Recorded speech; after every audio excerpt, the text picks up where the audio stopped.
Everyone, welcome to our Kind Jugend web chat. It's good to see everyone. My name is Kasia Mijan. I'm the Sales and Project Manager at Koelnmesse Inc., representing our Kind Jugend shows out of our US office. Just a few housekeeping reminders. Again, please stay on mute until you're ready to talk. We will go ahead and start with the presentation. So we'll have all of our speakers do their discussion for the first half, and then we'll open it up to questions. We encourage you to submit questions through our chat. Simply type them in, and please include your name and company name along with your question. That's just something our speakers have kindly requested you to do.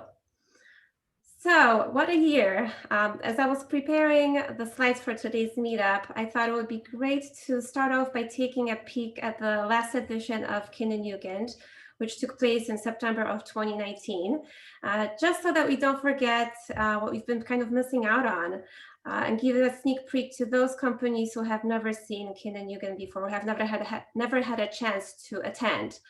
I actually haven't seen this video in a while, and I have to say it felt good to see a vibrance of a show, people mingling and smiling, and the look and feel of Kind Jugend.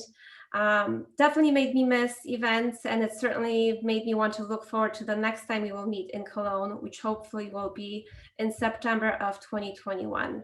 So let's take a quick look.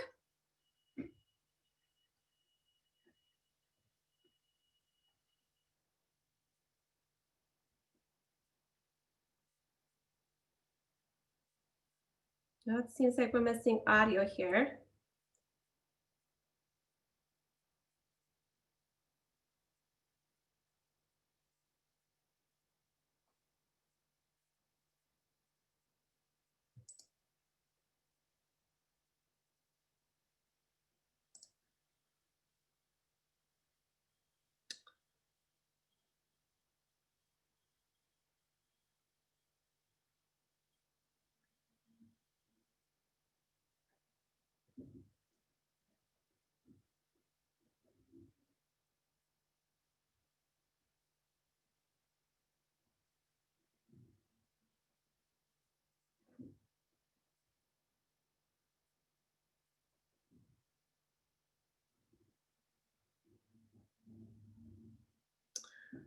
What a bummer. We didn't have audio here, but we'll try to include it with the recording. So my apologies. Not sure what had happened here. But up next, you will hear from my co-host, the President and Managing Director of our US subsidiary, Ms. Mette Peterson. Yeah, hello everybody. Thank you so much for joining us. As Kasia said, we really appreciate you taking time to join us. My name is Mette Peterson. I am President and Managing Director of Koelnmesse Incorporated. We are the North American subsidiary of the Koelnmesse Group, which is headquartered in Cologne, Germany. And this is really just for those of you who may not know us.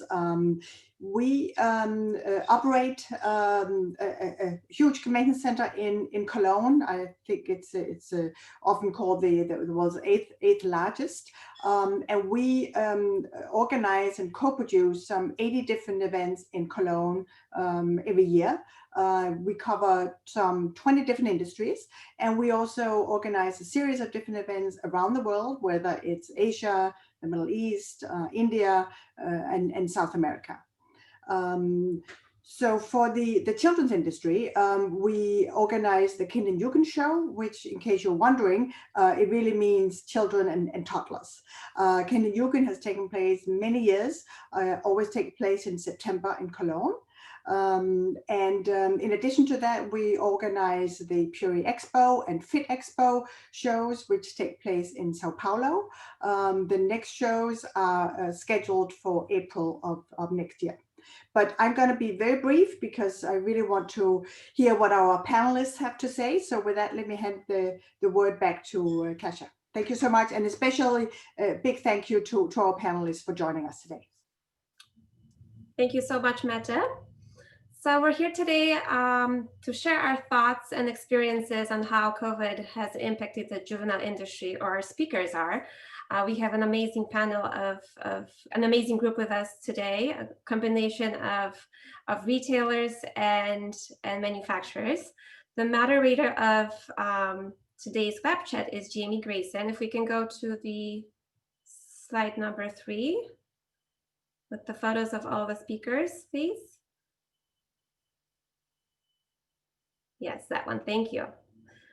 So Jamie Grayson, formerly known as the BabyGuyNYC, recently rebranded into his own name.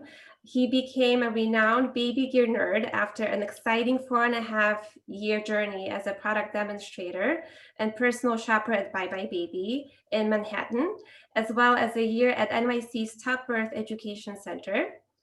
Jamie quickly became one of the most well-respected experts in the baby gear and child safety space for more than a decade. Now based in Denver, Colorado, Jamie is passionate about helping parents to make decisions on their best baby gear. Jamie, welcome. Thank you so much for being with us and for moderating today's web chat. Yeah, thank you. I'm happy to be here. Awesome. Up next, we have Jakki Liberman. She's a Canadian-American mom of 4, founder of Arizona-based Bumkins for over 30 years, pioneer in developing unique sustainable feeding solutions. Hello, Jakki. Up next, we have Jen Lumley, the VP of Sales and Marketing and co-owner of Clek with her husband, Chris. As a proudly owned Canadian business, Clek designs and manufactures automotive-inspired car and booster seats with best-in-class safety features and leading-edge design. As you can see right behind Jen, some of her product, beautiful product. Welcome, Jen. Thank you.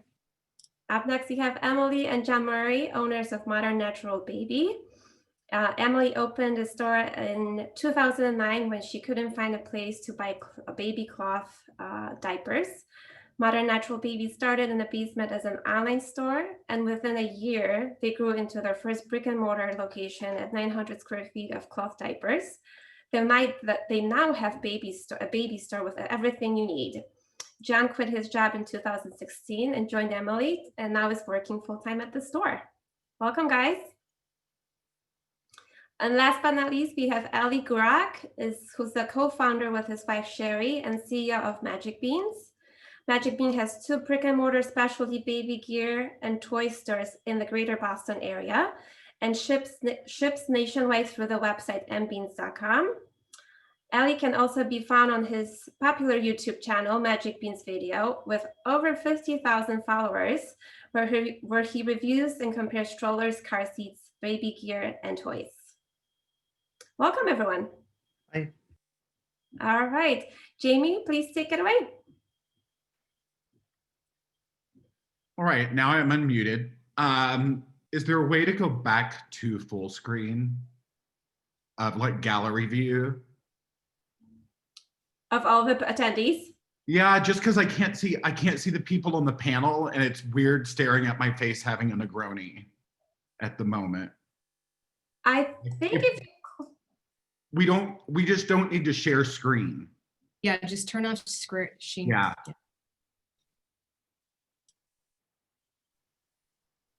If not, it's not the end of the world, but I'm just like, hello, everyone on this PDF file, everyone. I hope everybody's doing, there we go, what a thrill. First off, I hope everyone is healthy and keeping it together at the moment. We have been dealing with this, at least here in the States, for 9 months now. So we basically have a little COVID baby that we're dealing with. And I know back in March when this hit, I've always worked in digital, for like the last 10 years, but a lot of my speaking gigs are gone. I had one for the year, and normally that's a huge source of my job and trade shows and all of that. So we've all had to kind of make a pivot at this moment. So when K&J reached out about doing this webinar, we wanted to put together a panel of people that I like and, that I watch and respect and know how they operate, to kind of chat about how we've all adapted in this space during COVID, because we're not doing in-person events at the moment, obviously. A lot of stores are shutting down to foot traffic again and doing things like curbside, which I want to talk to John and Emily about. But we're all kind of shifting. So I guess I will start with a manufacturer, and just because you're right next to me, Jen Lumley, hi. Hi, How are you doing? we're great. Yeah. As good as can be. I'll be Yeah. positive. Yeah. I just want to start off by saying this is very uncomfortable for me. I think when I was asked, I was like, do I have to be on video? That was my #1 question. So for all of you people who don't have your camera on, put your camera on, because this is the new way to do business, pretty much. So I know a lot of the conversations it has been surrounded by what have you guys done during the pandemic? When businesses started shutting down and store traffic or stores closed, there was an increase for us in customer service related questions. For example, the staff on the floor in the stores know everything about our products. They know the price points, they know the fabrics, and we're very much a specialty item. So our customers buy in store. They want to touch it, they want to feel it, they want to try it in their car, they want to talk to somebody. And when stores closed, staff had been let go or laid off, and all of a sudden other people in the company were now answering customer service questions. So we were getting a lot of, why is this price? What's this fabric? How do I explain this? Oh, Jen, you muted again. Sorry. We had to, I won't touch my mouse. We had to shift our thinking on what information we were missing on our website. And we kind of had to act fast to get that information available to all of our retailers and those people that were pretty much on the front line. So we've done things like virtual product tours where our sales manager gets online with customers looking for, walking through product. And then if they're ready to buy, he'll look and see where they're located and direct them to a specialty store. So those are some of the challenges we've kind of gone through in shifting our gears. But also, I guess the other thing I'll touch upon is connecting with our retailers. We hosted a virtual game night, which was really fun. I highly recommend it. If anyone's interested, I can send you the info. It's also good for your company, but it was just nice to have everyone on screen and hearing what they were going through in their areas. There was wildfires at the time. There was things beyond COVID going on.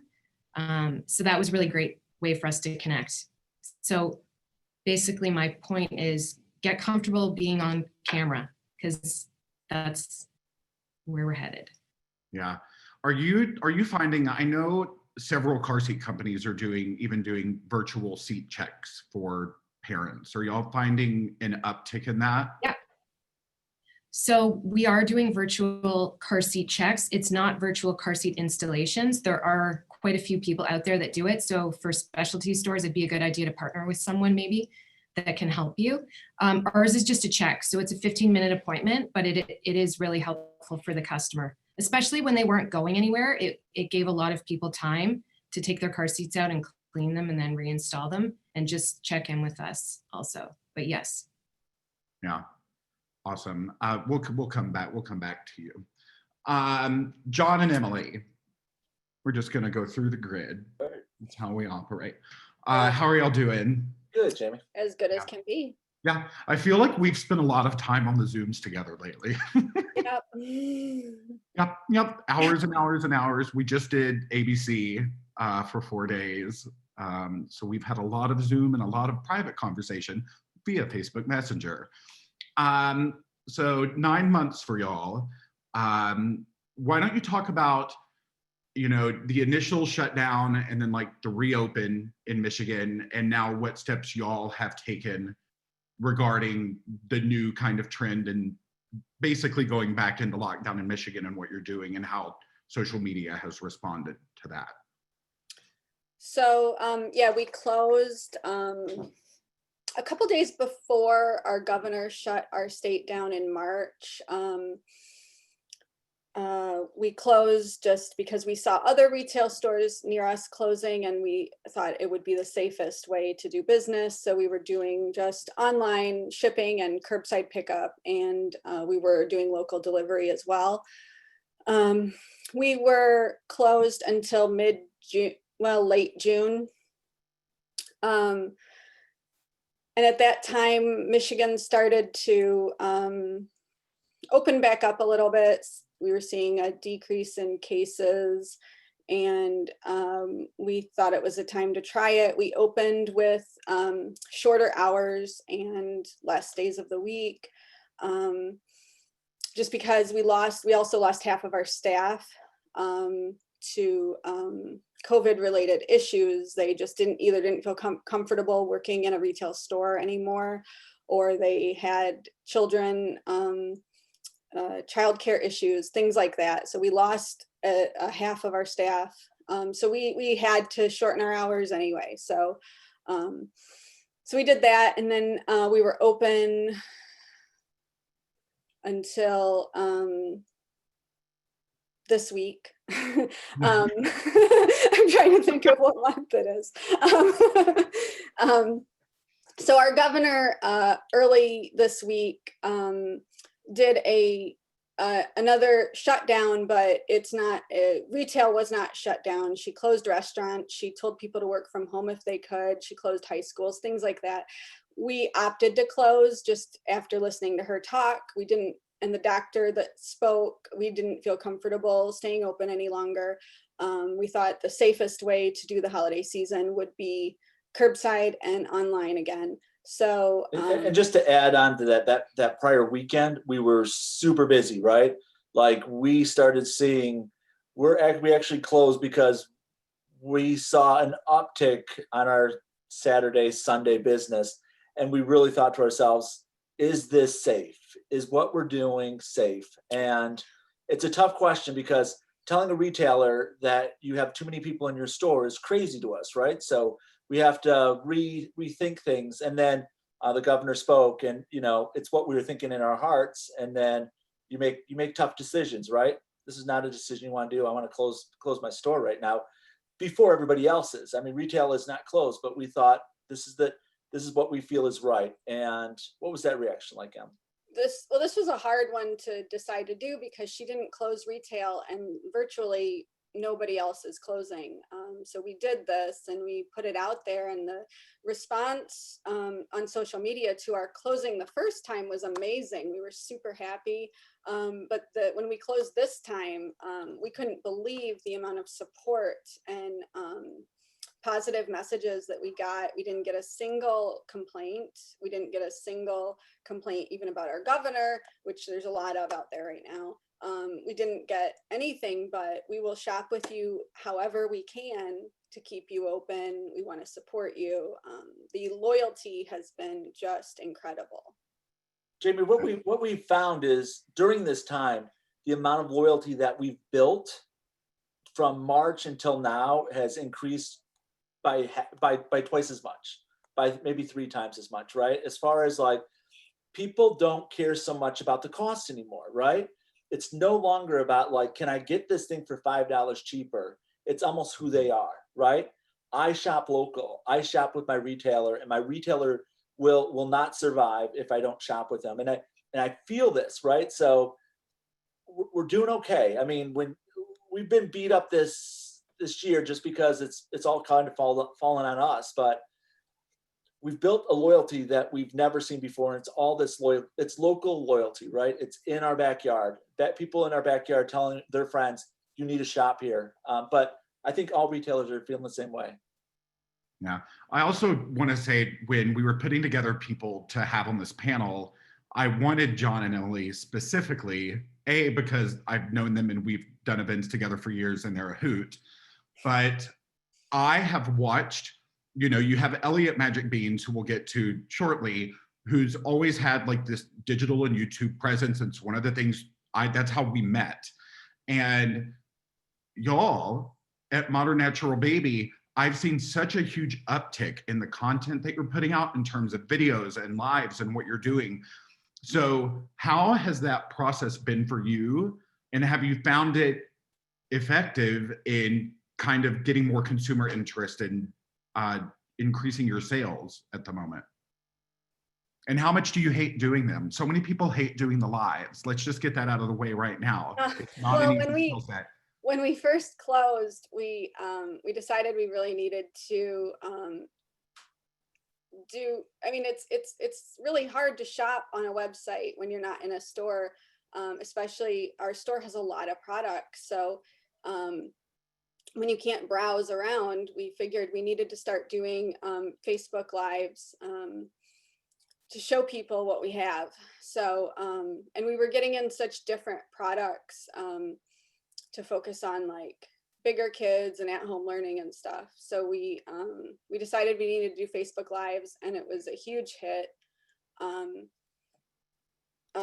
People responded really well. Every time we did a live, we would sell tons of that product, sell out sometimes.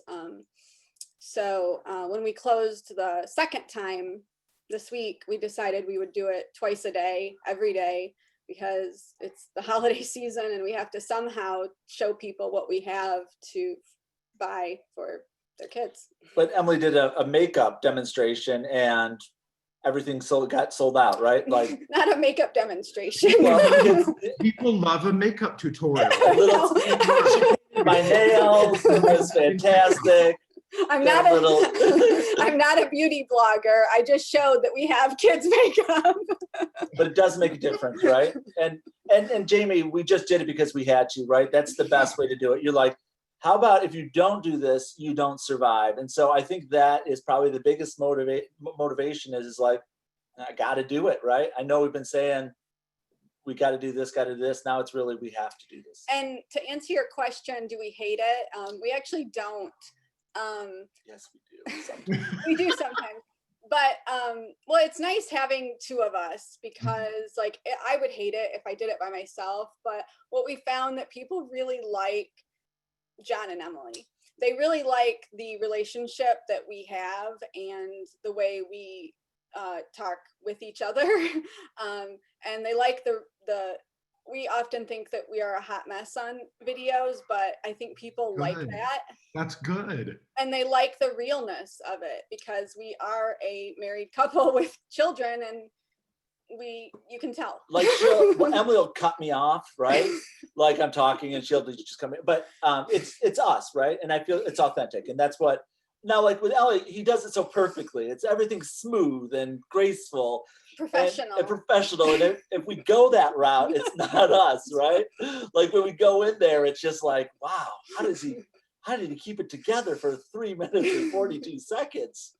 But it is just, it's him being him, it's us being us, right? And our videos are not good YouTube videos, but they're good Facebook Live videos. Yeah, that's all people like casual, you know? And I know when we talked earlier, and like I obviously know that y'all have wanted to kind of integrate curbside service, you know, and now you're doing that. I know you plan on doing that going forward, correct? Yeah, we had always wanted to do curbside, and we have done it in the past very infrequently when somebody's like, I can't find a spot, can I pull up, can somebody bring it out? Yeah, absolutely. We had kind of a staff pushback on just regularly doing it, feeling like they didn't have time to run outside to take people orders all day or whatever. But when this happened, obviously we had to do that. And that without customers in the store, it's a lot easier to do that. So we were also delivering as well, right? We'd also go and deliver it within a 10-mile radius. Why? Because we had to. And the post office in our area was just, you know, it was really backed up. So we were different. Yeah. Thought differently. Awesome. Well, we'll come back to you. I want to jump down here to Jakki. Hi, Muffin. Hey, how you doing? The last time I saw you was the last trade show of the year. I know. And it seems like 10 years ago. It really does, but it also seems like yesterday. Yeah. It's wild. Yeah.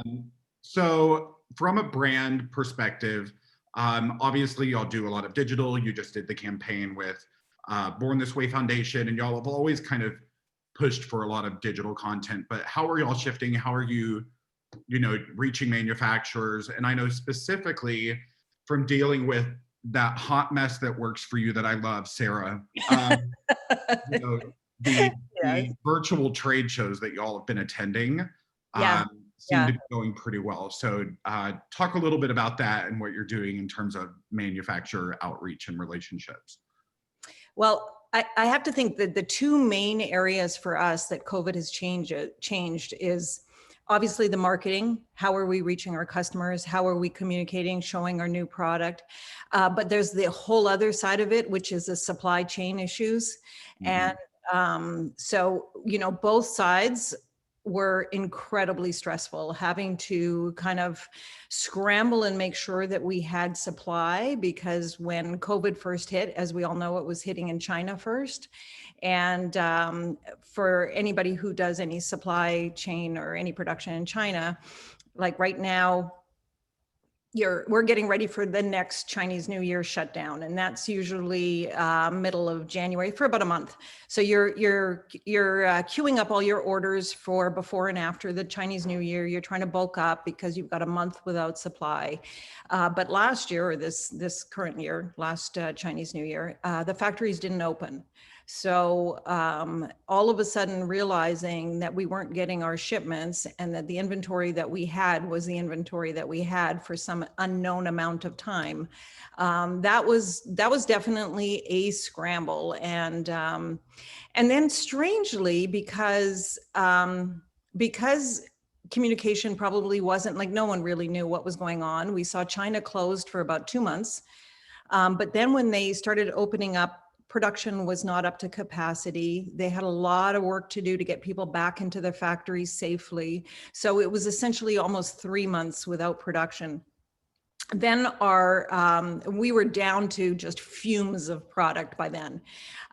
When the product started arriving, we had literally probably 3 or 4 months worth of product arriving at the same time. So we literally had to get another warehouse to house everything and sort it all through.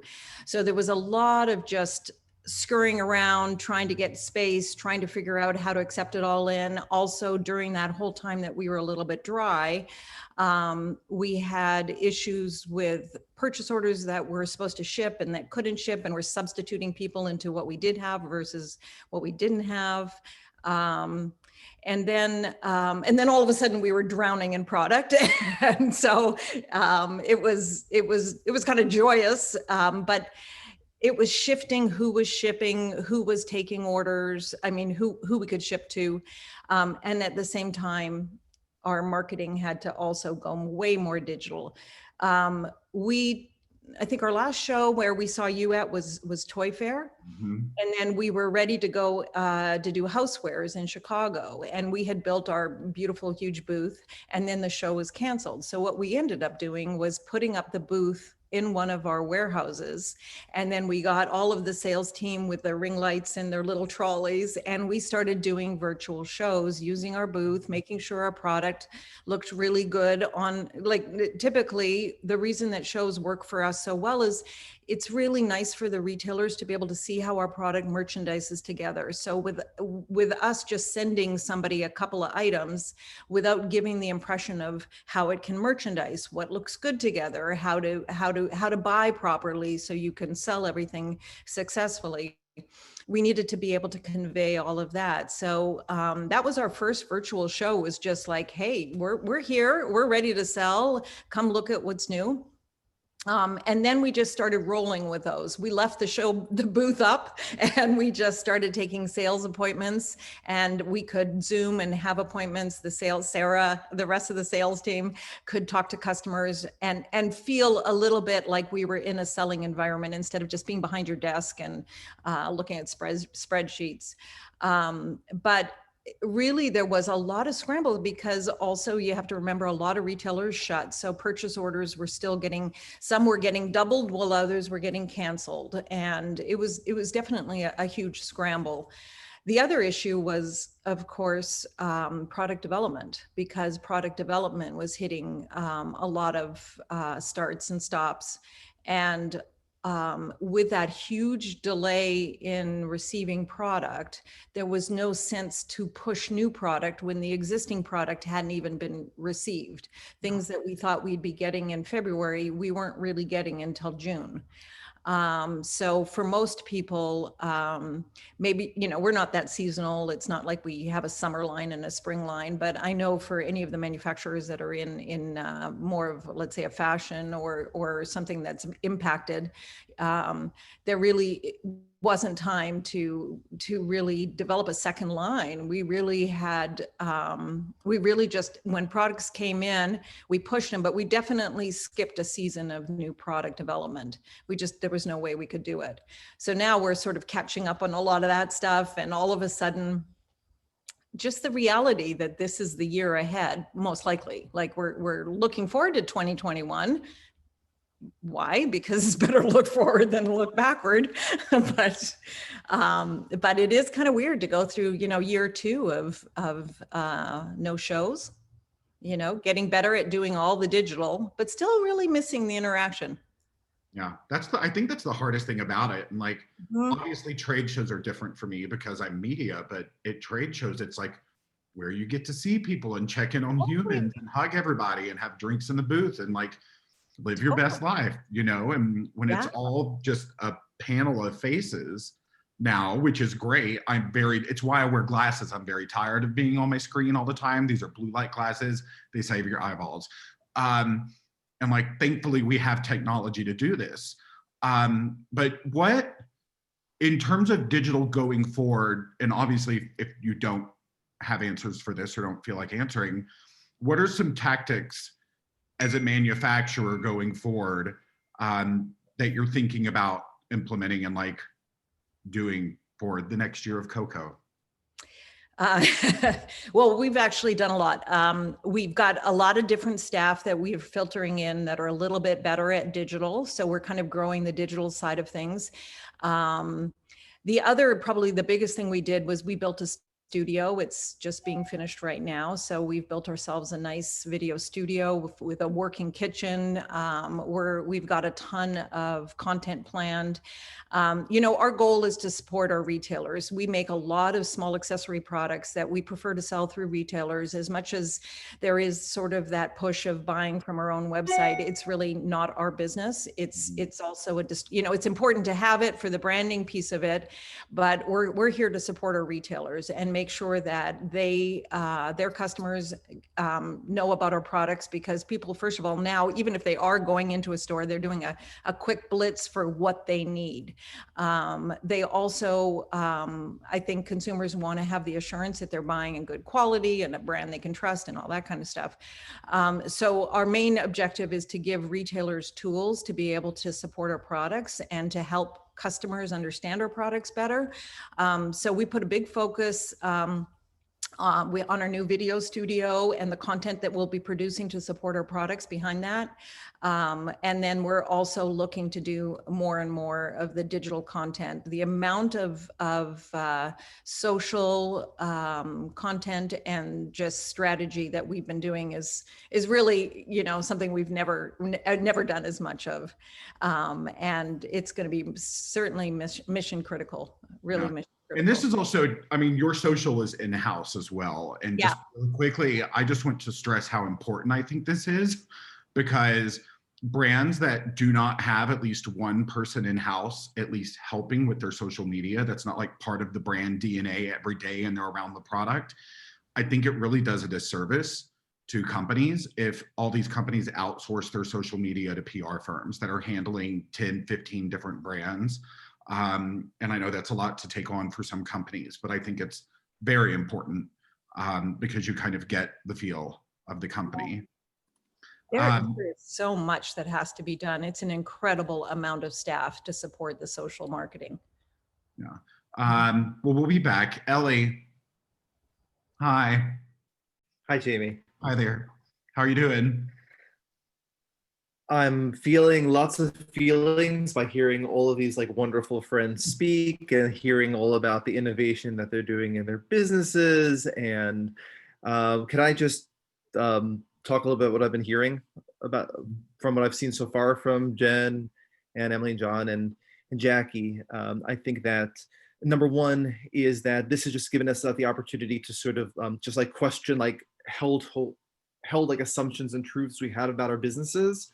That, you know, Clek, we're a manufacturer, we can't do car seat checks, we can't speak like how is that going to work, and or, you know, Emily and John with the curbside pickup, or we have to be open from 10 a.m. to 6 p.m. 7 days a week, and if we don't stay open these particular hours or have this amount of staff, and it just gets you to question your held assumptions. And we can't possibly run our businesses without this much inventory or this way or that way. And I think the more people who are questioning the way that they do business are finding themselves being in pretty decent shape. Something I'm really happy about is this has not been, as far as I know, a bloodbath, right? We're in November.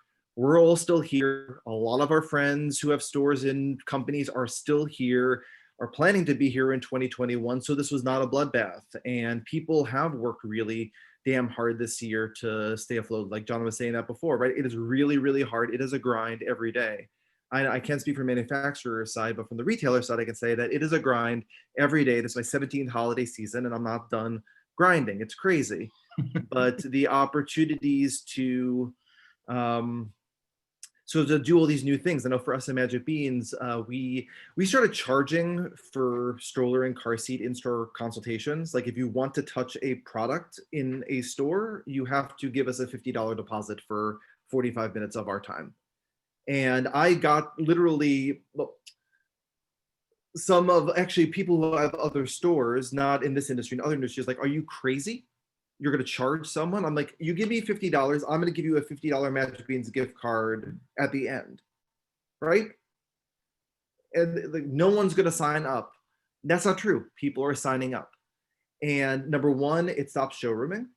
And number two, it makes people want to get the value from their $50, and it's making the consultations like even better. So I think we're going to keep, and I can also predict my staffing. One of the hardest things about having a baby store is your sales only tell part of the story. People are going to transact at some point, but the time that they come and look at the product could be a completely different point.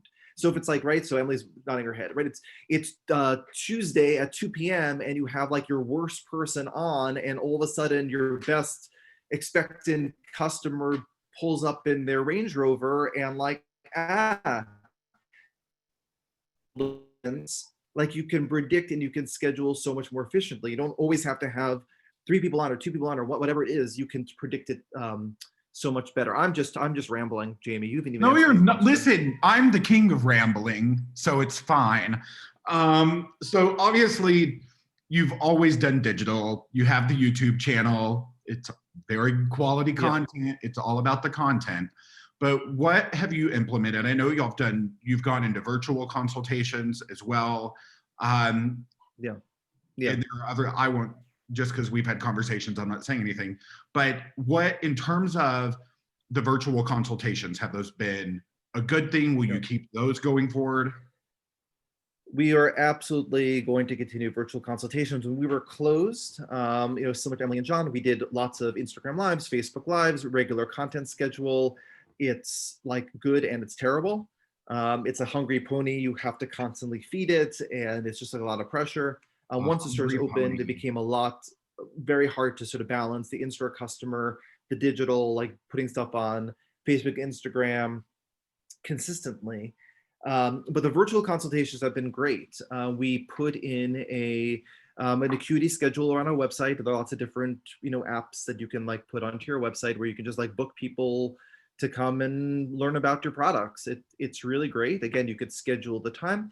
We actually had an overflow. We actually, here in our office where I do the YouTube videos, we have another person who's stationed specifically for the virtual consultations. We have all the different products there for them to show customers. So that's great. Again, the conversion rate of virtuals is like super, super high.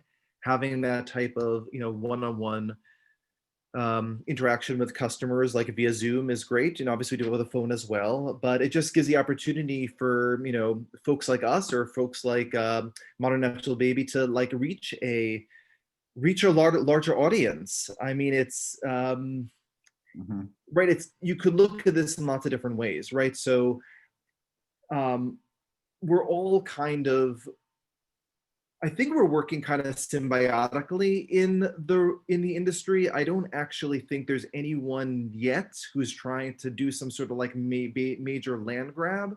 So it's kind of strange because smaller retailers are now talking to like a national audience, and manufacturers are speaking directly consumer, where that was a retailer's job. And we are promoting product as media, as retailers, and that used to be the manufacturer's job. So all the hats are kind of shifting. But like I said, in this particular industry, I think we're like a lot of nice people by and large. And though so far, unless someone wants to text me that there is a land grab that I don't know about, please let me know. I think we're all kind of working fairly harmoniously at this particular moment. I don't know if that's true. Well, I think that's what's been interesting, is just the uptick in digital, because in some way, everybody's cross-promoting everyone. And, you know, you have like Modern Natural Baby is doing an uptick. You have Happy Mango down in Atlanta. She's been doing a ton of digital stuff. And it's just about outreach for consumers, because typically they can't go into stores right now.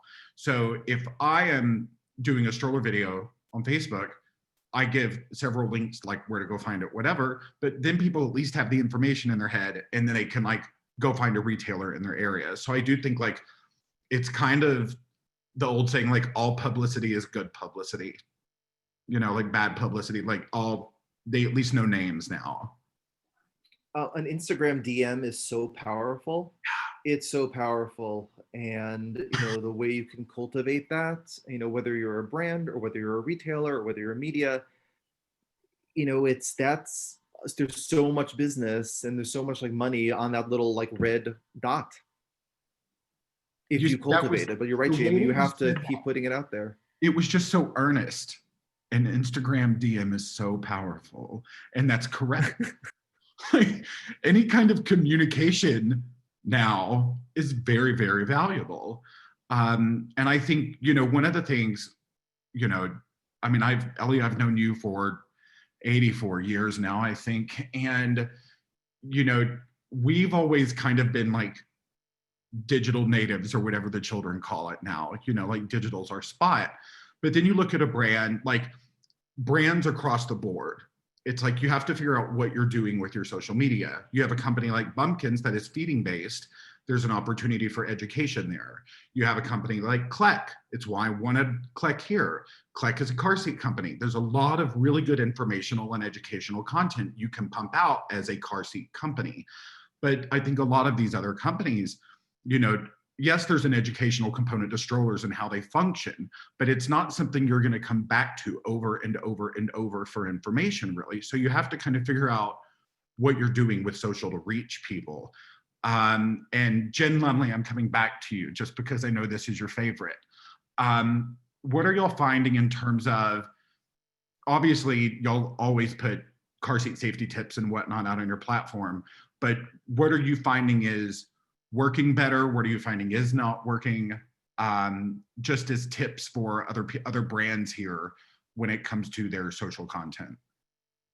I think the biggest tips are always the misuse tips, because parents, for car seats specifically, there's a lot of information. If your harness straps are too low, or your car seat's forward facing and it should be rear facing, things that scare, or I guess, you know, like rear facing, why rear face longer, that kind of thing does go a long way. But like you said, DMs, getting a lot of customers don't want to admit that they did something wrong on our feed. So we'll put up a post, it may not get, you'll look at it and go, oh, you didn't get that many likes or engagement, but we got 50 DMs. So it's not exactly what you see is what you get, it's what you get from it. So the metrics are all over the place. It's like what's important, but that's what we want to do. We want to connect with the parents, even if they're not buying our product, that they feel comfortable asking us. So we do highly prioritize response time on those issues. And I think just really quick, what you said about likes is very interesting, because it's one of the, as I push my glasses up, it's one of the things I always kind of harp on. It's like likes and all of that, it's a vanity metric. and you don't see what's going on behind unless you have access to insights. So reach is very important. DMs are very important. Conversation is very important. But I mean, I'm on social media 37 hours a day. I don't like every post I actually like and engage with. You know, you got to throw looking at your likes out the window and focus on content. Yeah, that's just what we're focused on. But it's, of course, finding new ways to get content is always difficult because it's not like we can go out and do a photo shoot with a bunch of models and, you know, film videos. So we're relying on our actual customers to send us video or tag us. We also don't pay influencers and we don't pay for likes. So we feel like it's not about the number, it's about the quality of people following us and the kind of relationships we have with those people that at the end of the day is a feel good, I guess. Did I answer? Yeah, you did good. You did good, Jen. Were you about to say something, Ellie? Well, I just want to say that just through this whole thing is that I feel like I have to work really hard not to get distracted by what I'm seeing out there on social media or seeing what's out there, what other businesses are doing, because like other businesses aren't my business. And there are just so many distractions out there in general. There's like all these like shiny lights out there that you like, oh my gosh, they're doing this. They got so many likes on this post, or they are doing this innovation or that thing, and we should be doing that too. And it just builds a lot of anxiety that like you're doing something wrong. But if you're like looking at your numbers and looking at your business and things are working out for you, then they're working out for you, and everything else is just kind of a distraction. And distraction is such a horrible thing in general. But I think even now where you're just like on your phone all the time and you see what's out there and you kind of just are questioning whether, well, I'm questioning whether I'm making the right decisions for myself. So yeah, just show of hands for people on this panel. And even if you're not on the panel, those of you who are on video, I know I have felt this personally since this all kind of kicked in March, but show of hands if you have found, not specifically like job related, but if you found your anxiety going up because you're on your screens more and on your social media all the time. It's kind of a hellhole, isn't it? Like it's really, really hard. And when it's 95% of how we all function, it's really, really rough. So Emily and John, anything y'all want to add? I think one of the things, just it's kind of nice being a small boat. It's kind of nice being a small boat instead of a big boat, right? So as Ellie was saying, we can change at any time, right? Where big box stores have to do this big old curve, and we can just change on a dime. And I think that's really helped us. I loved what Ellie was saying as far as like we can do whatever we want now. There's no rules anymore, and all the rules that we thought we were following before, we're like, why were we doing this? When Ellie did that thing, we were like, what is Ellie doing? Right? Like we knew he was doing that, like as far as charging for an appointment, and we thought, well, why won't we do that? You know what I mean? It's like, why not? But we thought at the time that is crazy, and I think this is a time that customers are very forgiving, right?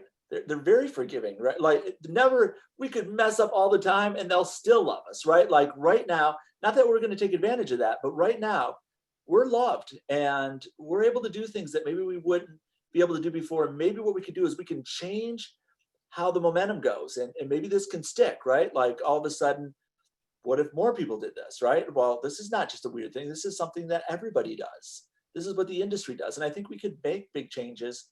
I'm not saying it's one thing or another, but we're all going to be better when this is done with, right? We all are going to be better. We're all going to be stronger. We're doing things that we've been put on the back burner for such a long time. Yeah, if we don't come out of this without learning a lesson, you've gone through it for nothing, you know. In terms of John and Emily, what y'all are seeing other brands doing on social, are you seeing any brands that are, aside obviously from like the two that are here, like what brands do you think are really producing engaging content, and like not just from like a social media standpoint, but also in terms of outreach to you? Like what would you like to see from brands in terms of reach out and relationship as we kind of go into year 2 of this? Oh, you mean like our vendors and? Yeah. We should get a shout out to Jen here at Clek, because what she did was she had this fun game, right? Like the last thing we want is another meeting. So instead she's like, hey, what we're gonna do is we're gonna have this fun game, bring your drinks, and it's a way to get our attention without feeling like we have to do one more thing, right? So Jenna, if you could just speak on what you did. I mean, it was brilliant because it was name that song. Who can name the song? Oh, it was music bingo. So there was a bunch of ways to win. You could, every time they played a song, you'd put an X. But I think in the beginning it was awkward because exactly what I was talking about, everyone was on camera and we're all staring at each other. And I didn't host it, it was a third party. But then after we played the game, I think everybody was kind of loose. And then we stayed on for half an hour and had some laughs, and people's husbands or spouses were in the videos and their kids were running around. And it was kind of neat seeing everybody in their own environment because everybody was in their houses. So I think that was just a neat way to connect. It was fun. Awesome. Can I just ask one question as a manufacturer? What? Just in regard to the question for manufacturers, I know this is something that we're always struggling with, how to reach out to retailers. Ellie and I had kind of talked before about feeling like you don't want to spam or keep calling. Are stores getting overwhelmed with calls, or are you not hearing from manufacturers? We don't hear from people like we used to. I'm surprised and actually kind of disappointed. Can I just also put in a shout out for Clek? That it was like 2 weeks into the pandemic and Chris, Jen's husband, calls me on the phone. How can we help? What can we do? How can we be supportive? How can your business together? Like one of the first to be on the phone and just reaching out like that. So shout out to you guys, but in general, and also shout out to Craig, who also called from Clek, who's here on the Zoom calls like very, very frequently. I hear from Craig more than most. And I don't know where people are. I'm actually surprised. I have to many times like reach out to people. I literally want to place an order. How do I do that? Who's working for you right now? Who's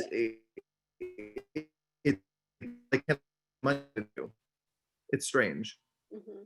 We thought it'd be the opposite, right? Everybody would have so much free time.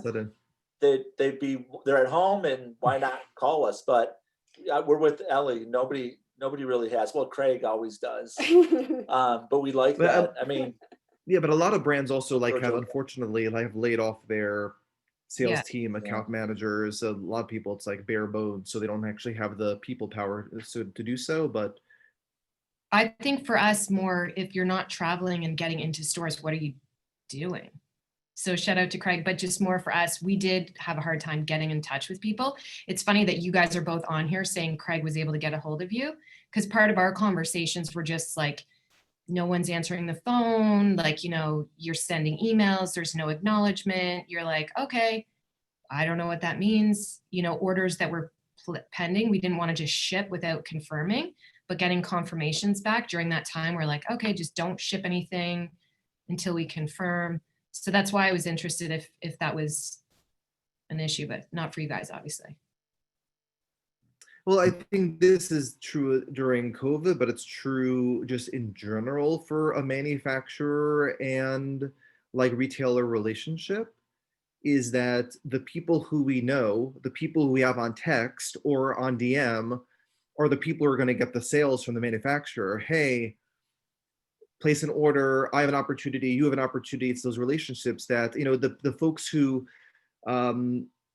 the reps who come into our stores and we know them year after year or month after month, they're the ones whose products we're going to just sell more readily. And so all of the relationship building that brands have done over years are really paying off.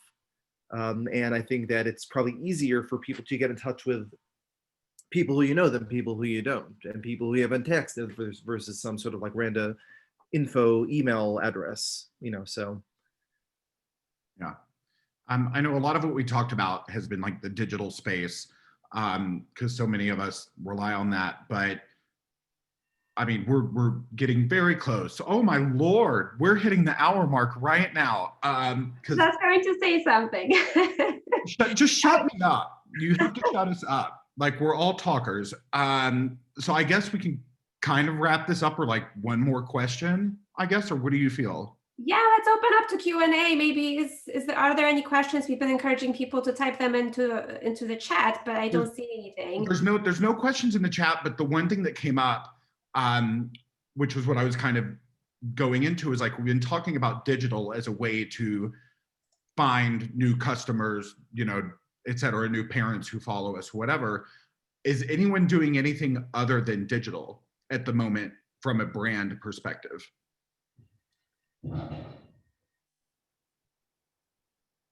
Yeah, going old school and doing direct marketing, postcards. Okay.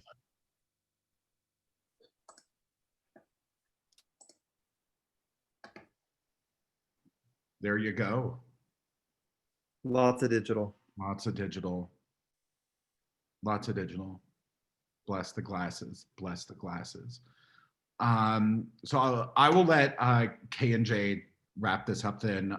Thank all of y'all for hanging out. It's good to see your faces. It's been too long. Thanks so much, Jamie. I actually happen to have one question that came in through the registration site. That question is for you, Jen. Jason Pearson with Smitten Baby was asking if everything going on with COVID as a result of the pandemic, is Clek seeing more interest in Canadian-made products? So I actually posed this question to one of our retailers because it's hard for us to really know. And they have seen a significant increase in Canadian-made clothing. Specifically, that's kind of been a big thing they've said for them. Obviously, with us, we're a car seat. Most consumers think they're all made overseas. So I do believe that when in store, the salespeople in Canada definitely push our brand because we are Canadian and they're proud of that. And they know us because we're here, we see them more. But yeah, I would like to think that we are seeing an increase in Canadian support. Same as Emily and John were saying just about local support. You know, our retailers that are in Canada want to also support Canadian business right now. So yes. That's if terrific. that answers your question and you're here. Yeah, I'm not sure if I see Jason on the call, but we'll make sure to forward him the recording of this. Thank you, Jen. All right, well, last call for questions. You can simply just unmute yourself if you'd like to just say it out loud. If not, we'll slowly wrap it up. Anybody? We all have to get back on Instagram now. Definitely. So do I have my colleague Darren on the call with us? Can you just switch it to the slide mode if you're here with us? Yep, I'm here. I'm turning it on now. Awesome.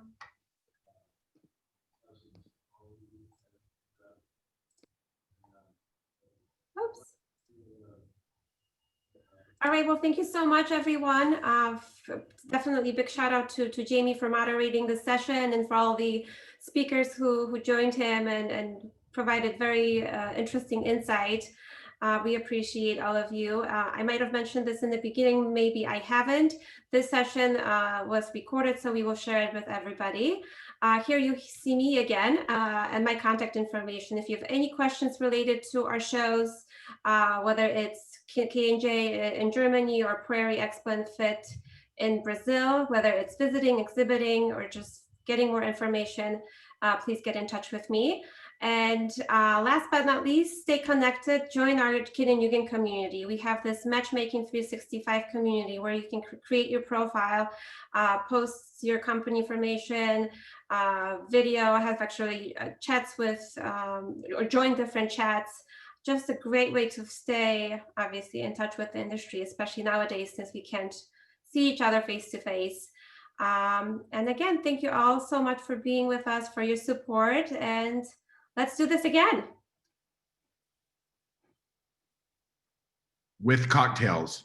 Yes. With Game night. cocktails next time, yes. Second that. Maybe we'll do a game night. I have to talk to Jen. Yes, Jen, I would love to get a copy of your game or information on it. Sounds really interesting. All right. Thanks again, everyone. Have a good rest of the day. Yeah, thank you, everybody. Bye, thanks. Take care and stay healthy. Bye-bye.